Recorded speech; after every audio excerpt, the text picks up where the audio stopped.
సావిత్రిబాయి పూలే జన్మదినాన్ని పురస్కరించుకుని స్థానిక సప్తగిరి కాలనీలో ప్రభుత్వ ఉన్నత పాఠశాలలో బీసీ రాజ్యాధికార సంస్థ పక్షాన పాఠశాలలో పనిచేస్తున్న మహిళా ఉపాధ్యాయులను ఘనంగా సన్మానించారు.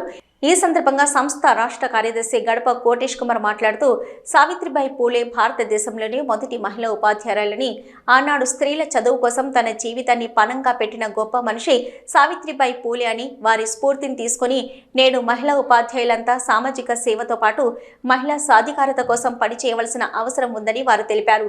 తదనంతరం పాఠశాలలో పనిచేస్తున్న 10 మంది మహిళా ఉపాధ్యాయులను ఘనంగా సన్మానించారు. కార్యక్రమంలో పాఠశాల ప్రధానోపాధ్యాయులు ఎం రాజేందర్, ఉపాధ్యాయులు గాజల్ రవీందర్, ప్రసాద్, రామారావు, సత్యనారాయణరావు, శ్రీనివాస్, మంజురాలితో పాటు సంస్థ ప్రతినిధులు ఐల ప్రసన్న, అనవేని శ్రీనివాస్, గడప సత్యనారాయణ, రామస్వామి, శంకరాచారి, కాయనపల్లి లక్ష్మి, హసీనా, భాగ్య తదితరులు పాల్గొన్నారు.